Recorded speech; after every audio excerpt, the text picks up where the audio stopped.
Hello, नमस्कार। मेरा नाम दलबीर है और मेरे इस यूट्यूब चैनल में आपका स्वागत है। मेरे इस यूट्यूब चैनल का नाम इंडियन टेक्निकल फार्मिंग है और आज मैं आपके लिए खेती से जुड़ी एक नई वीडियो लेकर आया हूं।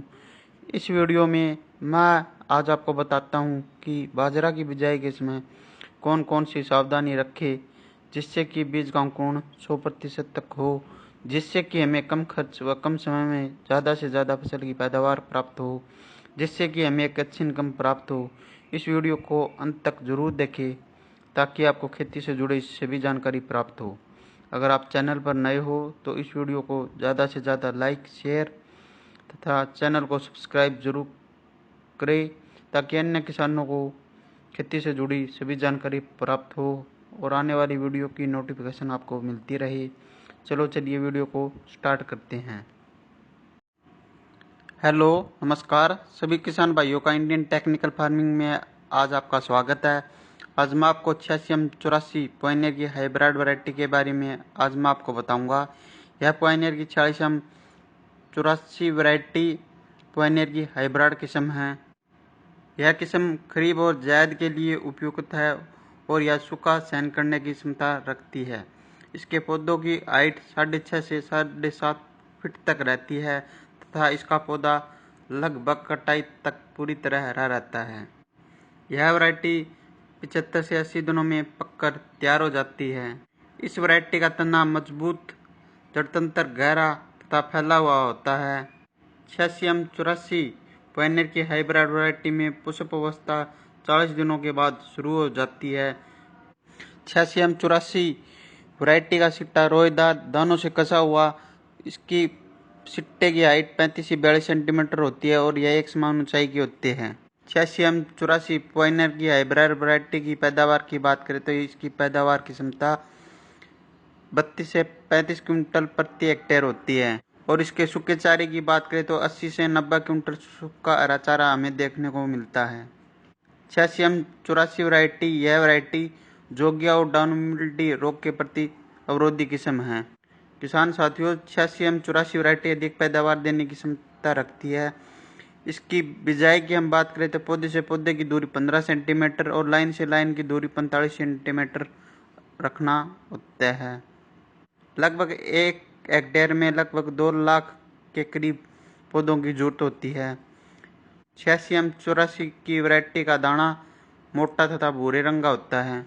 इसकी पैदावार अच्छी होती है। अगर आप ज़्यादा पैदावार लेना चाहते हो तो इसकी अगेती बिजाई शुरू करें। अगर आप इसकी 75 बिजाई करते हो तो इसकी पैदावार पर असर पड़ता है।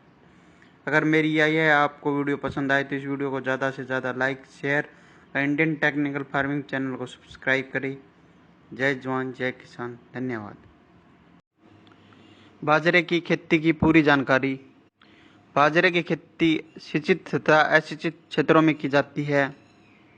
अधिक बाजरे का उत्पादन और लाभ हेतु उन्नत तकनीकें अपनाना आवश्यक है। भारत दुनिया का अग्रणी बाजरा उत्पादक देश है। यहाँ लगभग 85 लाख हेक्टेयर क्षेत्र में बाजरा की खेती की जाती है, जिसमें से 87% क्षेत्र राजस्थान, महाराष्ट्र, गुजरात, उत्तर प्रदेश एवं हरियाणा राज्यों में है। देश के शुष्क तथा अशुष्क क्षेत्रों में यह प्रमुख खाद्य है और साथ ही पशुओं के पौष्टिक चारा उत्पादन के लिए भी बाजरे की खेती की जाती है। पोषण की दृष्टि से जहाँ इसके दाने में अपेक्षाकृत अधिक प्रोटीन, वसा मिलती है, वहीं कार्बोहाइड्रेट, खनिज तत्व, calcium, carotene, riboflavin, vitamin B और नियासिन, विटामिन B6 भी प्रचुर मात्रा में पाए जाते हैं। गेहूं एवं चावल के अपेक्षा बाजरे में यह लौह तत्व भी अधिक होता है। अधिक ऊर्जा होने के कारण बाजरे को सर्दियों के मौसम में खाने में अधिक उपयोग किया जाता है। बाजरा के चारे में प्रोटीन, कैल्शियम, फास्फोरस और खनिज लवण उपयुक्त मात्रा में एवं हाइड्रोरासायनिक अम्ल सुरक्षित मात्रा में पाया जाता है। भारत के कुल बाजरा क्षेत्र का लगभग 85% क्षेत्र असिंचित है, जिससे कि मानसून की अनिश्चितता की तरह बाजरा की उत्पादकता में भी उतार चढ़ाव रहता है। इसके अतिरिक्त कुछ रोगों और कीटों का प्रकोप एवं वैज्ञानिक तरीके से फसल प्रबंधन नहीं होने से इस फसल की पैदावार अन्य खरीफ की अनाज वाली फसलों की तुलना में कम हो जाती है। परंतु यदि सही किस्म का चुनाव और खेती के लिए उन्नत तकनीकें और पौध संरक्षण तकनीकें यहाँ अपनाया जाए तो बाजरा की पैदावार में उल्लेखनीय अवधि की जा सकती है। इसमें बाजरा से जुड़ी खेती की जानकारी का उल्लेख है। बाजरे से जुड़ी खेती की हर जानकारी। नंबर 1, उपयुक्त समय। नंबर 2, खेत का चुनाव। नंबर 3, मिट्टी की जांच। नंबर 4, पानी की जांच, भूमि व जलवायु। नंबर 5, खेत की तैयारी। नंबर 6, फसल पद्धतियाँ व फसल चक्कर। नंबर 7, बीज का चुनाव, बीज की उन्नत किस्में, बीज का उपचार, बीज की मात्रा। नंबर 8, बिजाई या फसल की बुआई। नंबर 9, सिंचित क्षेत्र तथा ग्रामीण क्षेत्रों में इसकी खेती की जाती है। नंबर 10, जल का प्रबंधन। नंबर 11, कीट प्रबंधन व रोग प्रबंधन। नंबर 12, सिंचाई। नंबर 13, बाजरे की कटाई। नंबर 14, बाजरे की कटाई। नंबर 15, बाजरे का भंडारण। बाजरे की बिजाई का समय। बाजरे की बिजाई का समय आ गया है। किसान उन्नत किस्म की बिजाई कर मुनाफा कमा सकते हैं। संकर बाजरा का बीज हर साल नया लेकर ही बिजाई करें। सिंचित क्षेत्र में आप इसकी मई माह में बिजाई कर सकते हो। बाजरे की बिजाई जून माह से 15 जुलाई तक कर सकते हैं। बिजाई से पूर्व बीज को उपचार करना न भूलें। बीज उपचार के लिए 10% नमक के घोल यानी 10 लीटर पानी में 1 किलोग्राम नमक में बाजरा में बीज को थोड़ा थोड़ा डालकर हाथ से हिलाए। चेपा के पिंड तथा तैरते हुए पदार्थों को निकालकर नष्ट कर दे। नीचे बैठे हुए भारी बीजों को साफ पानी से 3 से 4 बार अच्छी तरह धोकर छाया में सुखा ले। खेत का चुनाव। इसके बाद हम बाजरा की बिजाई के लिए खेत का चुनाव करते हैं। अगर पहले उस खेत में सरसों की बिजाई की थी तो सरसों के पानों को रोटावेटर की सहायता से 1-2 बार अच्छी तरह से जुताई कर दे ताकि सरसों के पाना अच्छी तरह मिट्टी में मिल जाए। फिर आप हैरो की सहायता से उसकी 1-2 बार अच्छी तरह जुताई कर दे। फिर आप लेजर लेवलर की सहायता से खेत को समतल कर ताकि खेत की सिंचाई अच्छी तरह से हो सके। मिट्टी की जांच। सबसे पहले अपने खेत की मिट्टी की जांच करवा ले, जिससे हमें यह पता चल जाता है कि मिट्टी में किन किन पोषक तत्वों की कमी है और खेत की मिट्टी किन किन फसलों के लिए उपयुक्त है और इस मिट्टी में कौन कौन सी फसलें उगाई जा सकती है, जैसे गेहूँ, चना, अरहर, सरसों, राया, बरसीन, गन्ना, आलू, मक्का, बाजरा, कपास इत्यादि। मिट्टी की जांच से हमें यह पता चल जाता है कि इसका पीएच मान कितना है। पानी की जांच। अगर आप फसल की बिजाई के लिए नहरी पानी का इस्तेमाल करते हैं तो यह सभी प्रकार की फसलों के लिए अच्छा है। अगर आप बारिश के पानी से फसल की सिंचाई करते हैं तो भी यह सभी फसलों के लिए अच्छा। इसमें बीज का अंकुरण लगभग 100% तक हो जाता है। अगर आप ट्यूबवेल के पानी से फसलों की बिजाई करते हैं तो इस ट्यूबवेल के पानी की जांच करवाना बहुत ज़रूरी है। अगर ट्यूबवेल का पानी पीने में मीठा है तो इसमें पानी का पीपीएम ज़्यादा हो सकता है और बीज अंकुरण के समय यह एक समस्या बन जाती है। अगर पानी का पीपीएम 1000 से कम है तो यह सभी प्रकार की फसलों के लिए उपयुक्त है और सभी प्रकार की फसलों के लिए अच्छा है और इसमें बीज का अंकुरण 100% तक हो जाता है। अगर पानी का पीपीएम 1000 से ज़्यादा है तो इसमें बीज का अंकुरण सही तरीके से नहीं हो पाता, इसलिए पानी की जांच करवाना बहुत ज़रूरी है। अब हम बात करते हैं बाजरा की बिजाई के लिए भूमि। बाजरा की फसल सभी अच्छी जल निकास वाली सभी तरह की भूमि में की जा सकती है, परंतु बलुई दोमट मिट्टी इसके लिए सर्वोत्तम है। बाजरे के लिए भारी भूमि कम अनुकूल रहती है और इसकी अधिक उपजाऊ भूमि की आवश्यकता नहीं होती। जलवायु। बाजरे की खेती गर्म जलवायु और 400 से 600 मिलीमीटर वर्षा वाले क्षेत्रों में भली भांति की जा सकती है। 32 से 37 सेल्सियस तापमान बाजरे के लिए उपयुक्त माना गया है। यदि पुष्पन अवस्था में वर्षा हो जाए या फुहारों से सिंचाई कर दी जाए तो फूल धुल जाने के कारण बाजरे में दानों का भराव कम हो जाता है। बालियों में दाना बढ़ने की अवस्था में यदि नमी अधिक हो और तापमान कम हो तो अर्गट रोग के प्रकोप होने की संभावना ज़्यादा बढ़ जाती है। फसल पद्धतियाँ। बाजरे की फसल के साथ यदि दलहनी फसल जैसे मूंग, ग्वार, अरहर, मोठ और लोबिया को अंत फसल के रूप में बोया जाए तो न केवल बाजरा के उत्पादन में वृद्धि होती है बल्कि दलहनों के कारण मिट्टी की उर्वरता में भी सुधार होता है और अतिरिक्त दाल उत्पादन से कृषकों की आयों में भी वृद्धि होती है। साथ ही दलहन वर्गीय फसलें अधिक नाइट्रोजन शिथिलीकरण करती है जिससे मिट्टी में नाइट्रोजन बढ़ जाती है। फलस्वरूप उर्वरकों से नाइट्रोजन कम देनी पड़ती है जिससे कृषि की लागत में बहुत कमी आती है। फसल चक्कर मिट्टी की उर्वरकता बनाए रखने के लिए फसल चक्कर अपनाना महत्वपूर्ण है। बाजरे के लिए निम्न 1 वर्षीय फसल चक्रों को अपनाना चाहिए, जैसे बाजरा, गेहूं या जौ, बाजरा, सरसों या तारामीरा, बाजरा, चना, मटर या मसूर, बाजरा, गेहूं या सरसों, बाजरा, सरसों या ग्रीष्मकालीन मूंग। बाजरा की उन्नत किस्में। अलग अलग राज्यों की बाजरा की उपयुक्त किस्में अलग अलग है, जैसे राजस्थान, महाराष्ट्र, गुजरात, उत्तर प्रदेश, हरियाणा, कर्नाटक, आंध्र प्रदेश, तमिलनाडु। हमें बिजाई के लिए उन्नत किस्मों का ही चुनाव करना चाहिए, क्योंकि ये कम समय व कम खर्च में ज़्यादा से ज़्यादा उत्पादन देती है। हमें बिजाई के लिए उपचारित बीज का ही प्रयोग करना चाहिए। 1 एकड़ के लिए बीज की मात्रा लगभग 1.5 से 2.5 किलो पर्याप्त रहती है। यह बीज की वैरायटी पर निर्भर करता है। अगर आप संकर किस्मों के बीज की बिजाई करते हैं तो लगभग 1 एकड़ में 1.5 से 2 किलोग्राम बीज की आवश्यकता होती है। हमें बिजाई के समय उपचारित बीजों का ही इस्तेमाल करना चाहिए, क्योंकि इससे रोग की संभावना आने की कम रहती है। जैसे हरियाणा के लिए 80-10, 80-20, Pusa 443, Pusa 383, HHB 223, HHB 216, HHB 197, HHB 67 improve, HHB 146, HHB 117 variety है। अलग अलग वैरायटी है, जैसे 86M90 है, पॉइनर 86M88, पॉइनर 86M82, 9444। अलग अलग वैरायटियाँ हैं, यह आप अपने क्षेत्र के हिसाब से प्रयोग कर सकते हैं।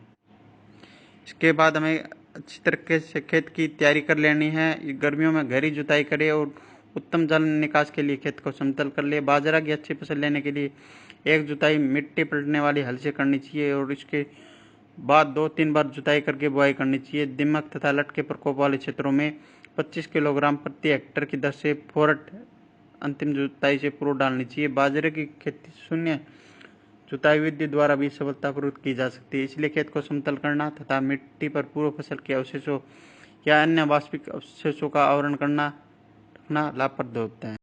अब बात करते हैं फसल की बुआई की। बरानी क्षेत्रों में मानसून की पहली बारिश के साथ ही बाजरे की बुआई कर देनी चाहिए। उत्तरी भारत में बाजरे की बुआई के लिए जुलाई का प्रथम पखवाड़ा सर्वोत्तम है। 25 जुलाई के बाद बुआई करने से 40 से 50 किलोग्राम प्रति हेक्टेयर प्रतिदिन पैदावार में नुकसान होता है। बुआई के लिए 5 किलो प्रति हेक्टेयर बीज की आवश्यकता होती है। बाजरे की फसल 45 से 50 सेंटीमीटर की दूरी पर कतारों में बोनी चाहिए। बुआई के 10 से 15 दिन बाद यदि पौधे घने हो तो पौधों की छटाई कर देनी चाहिए और पौधे से पौधे की दूरी 8 से 10 सेंटीमीटर रखनी चाहिए, जिससे प्रति हेक्टेयर क्षेत्र में 1.75 से 2 लाख पौधे प्रति हेक्टेयर प्राप्त हो सके। इस संख्या में पौधे लगाने से बाजरे की अधिकतम उपज ली जा सकती है। फसल की रोपाई। यदि मानसून देरी से आए या किन्हीं कारणों से समय पर बुआई न कर सके तो बाजरे की फसल को देरी से बोने की अपेक्षा उसकी रोपाई करना अधिक लाभप्रद हो गया है। 1 हेक्टेयर क्षेत्र में पौध रोपाई के लिए लगभग 500 वर्ग मीटर क्षेत्र में 2 से 3 किलोग्राम बीज उपयोग करते हुए जुलाई माह के प्रथम सप्ताह में नर्सरी तैयार करनी चाहिए। पौधे की अच्छी पैदावार के लिए बली प्रकार से खेत की तैयारी करें और 12 से 15 किलो यूरिया डालें। 2 से 3 सप्ताह बाद पौधे की रोपाई मुख्य खेत में करनी चाहिए। जब पौधों को क्यारियों से उखाड़े तब जड़ों की क्षति कम करने के लिए ध्यान रखें कि नर्सरी में पर्याप्त नमी हो। जहाँ तक संभव हो रोपाई वर्षा वाले दिन ही करनी चाहिए। बाजरे की रोपाई के निम्नलिखित लाभ है। रोपाई विधि द्वारा बाजरा उगने से जुलाई के तीसरे सप्ताह से अगस्त माह के प्रथम पखवाड़े तक रोपाई कर अच्छी पैदावार ली जा सकती है। बाजरे की रोपाई वाली फसल शीघ्र पकती है और बाद में कम तापमान हो जाने पर भी फसल पर प्रतिकूल प्रभाव नहीं पड़ता है। रोपाई वाली फसल अपेक्षाकृत भारी वर्षा का सामना अच्छी तरह से कर लेती है।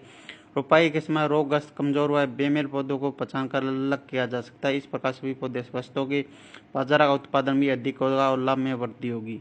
अब बात करते हैं पोषक तत्व प्रबंधन की। सिंचित क्षेत्रों में मिट्टी परीक्षण के आधार पर संतुलित उर्वरक का प्रयोग करना अधिक लाभप्रद होता है, परंतु यदि मिट्टी जांच परिणाम उपलब्ध नहीं है तो सिंचित क्षेत्रों के लिए नाइट्रोजन 80 किलोग्राम प्रति हेक्टेयर, फास्फोरस 40 किलोग्राम प्रति हेक्टेयर और पोटास 40 किलोग्राम प्रति हेक्टेयर पर्याप्त रहता है। अगर आप बिरानी क्षेत्र में इसकी बिजाई करते हैं तो 40 से 60 किलोग्राम नाइट्रोजन, फास्फोरस 30 किलोग्राम प्रति हेक्टेयर और पोटास 30 किलोग्राम प्रति हेक्टेयर पर्याप्त है। सिंचित तथा असिंचित क्षेत्रों में जस्ते की कमी हो तो 5 किलोग्राम जस्ता प्रति हेक्टेयर की दर से दें। जैव उर्वरक जैसे एल्जोस्पिरियम व फास्फोरस घोलक जैसे उर्वरकों के द्वारा बीज उपचार करके बुआई करना फसल के लिए अधिक लाभप्रद होता है। सिंचित व असिंचित दोनों परिस्थितियों में नाइट्रोजन की आधी मात्रा और फास्फोरस व पोटाश जस्ते की पूरी मात्रा लगभग 3 से 4 सेंटीमीटर गहराई पर मिट्टी में डालनी चाहिए। नाइट्रोजन की शेष मात्रा बुआई से 30 से 35 दिन बाद मिट्टी में उपयुक्त नमी होने की स्थिति में करनी चाहिए। अगर आप बीज को उपचार करते हैं तो सबसे पहले राइजोबियम, सबसे पहले फंगिसाइड, फिर इंसेक्टिसाइड, फिर राइजोबियम कल्चर से उपचार करते हैं। सिंचित क्षेत्रों में 1 से 2 सिंचाई बाजरे की जा सकती है। ये आप 30-30 दिन के अंतराल पर कर सकते हो। बिरानी क्षेत्रों में सिंचाई वर्षा के ऊपर निर्भर करती है। अच्छी वर्षा हो जाए तो फसल की सिंचाई अच्छी हो जाती है।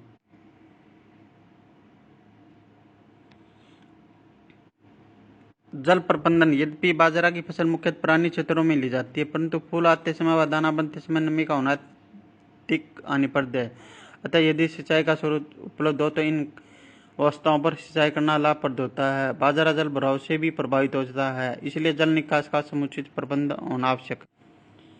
खरपतवार प्रबंधन। बाजरे की फसल में खरपतवार नियंत्रण के लिए 1 किलोग्राम एट्राजिन या पेंडामेलिथियान 50 अंशों से 600 लीटर पानी में घोल मिलाकर प्रति हेक्टेयर 10 से छिड़काव करना चाहिए। यह छिड़काव बुआई के बाद अंकुरण से पूर्व करते हैं। इसके साथ साथ बाजरे की बुआई के 20 से 30 दिन बाद खुरपी या कसौले की सहायता से खरपतवारों को निकाल देना चाहिए। अब बात करते हैं कीट प्रबंधन की। नंबर 1 दीमक, नंबर 2 तना मक्खी, नंबर 3 सफेद लट। दीमक। इस प्रकोप को रोकने के लिए 2 किलोग्राम प्रति हेक्टेयर दर से क्लोरीफाइस का पौधे की जड़ों में छिड़काव करें या हल्की वर्षा के समय मिट्टी में मिलाकर बिखेर दे। तना मक्खी। इसकी रोकथाम के लिए 15 किलोग्राम प्रति हेक्टेयर दर से आप फोरट इस्तेमाल कर सकते हो। नंबर 3 सफेद लट। यह लट पौधे की जड़ों को काटकर फसल के विभिन्न अवस्थाओं में बाजरे को नुकसान पहुंचाती है। इसकी रोकथाम के लिए फ्यूड्राउन 3% या फोरट 10% दानों को 12 किलोग्राम प्रति हेक्टेयर की दर से बाजरे की बुआई के समय मिट्टी में डालना चाहिए। अब बात करते हैं रोग प्रबंधन। रोग प्रबंधन में मर्द रोमिल आशिता व अर्कट होता है। मर्द रोमिल आशिता यह रोग हरी बाली वाले रोग या डाउन मिल्ड्यू के नाम से भी जाना जाता है। इसकी रोकथाम के लिए आप सदैव प्रमाणित बीजों का ही उपयोग करें। नंबर 2 अर्कट। यह रोग बाली बनते समय बाजरे को नुकसान पहुंचाता है। रोगग्रस्त पौधों में बालियों पर शहद जैसी चिपचिपी बूंदें दिखाई देती है। शहद के समान दिखने वाले यह पदार्थ कुछ दिनों बाद सूखकर काढ़ा पड़ जाता है। इस जहरीले पदार्थ को अर्कट के नाम से जाना जाता है, जो मानव और पशुओं के लिए हानिकारक होता है। बाजरे की संकर किस्मों में यह रोग अधिक फैलता है। रोकथाम। फसल की बुआई उचित समय पर करें। अगत्य बुआई करने से फसल में फूल आते समय तापमान कम नहीं होता और आर्द्रता भी अधिक नहीं होती, जिससे रोग का प्रकोप कम रहता है। सदैव प्रमाणित बीजों का ही उपयोग करें। उपयुक्त फसल चक्कर अपनाएं। खेत में रोगग्रस्त बालियों को काटकर जला देना चाहिए। बीजों को 2 ग्राम प्रति किलोग्राम बीज की दर से बायोस्टिन द्वारा उपचारित करके ही बोई। खड़ी फसल में रोग की रोकथाम के लिए बायोस्टिन 0.1% का 2 से 3 बार छिड़काव करें। अब बात करते हैं बाजरे की पैदावार। यदि उपरोक्त आधुनिक विधि से बाजरा की फसल ली जाए तो सिंचित क्षेत्रों में इसकी उपज 30 से 45 क्विंटल और 90 से 100 क्विंटल सूखा चारा प्रति हेक्टेयर प्राप्त होता है और असिंचित अवस्था में 20 से 30 क्विंटल प्रति हेक्टेयर दाना व 60 से 70 क्विंटल सूखा चारा मिल जाता है। बाजरे का भंडारण। बाजरे के दानों को अच्छी तरह से धूप में सुखाएं और दानों में नमी की मात्रा 8 से 10% होने पर ही उपयुक्त स्थान पर भंडारण करें। अगर ये मेरी वीडियो आपको पसंद आए तो इस वीडियो को लाइक व शेयर करना, चैनल को सब्सक्राइब जरूर करें।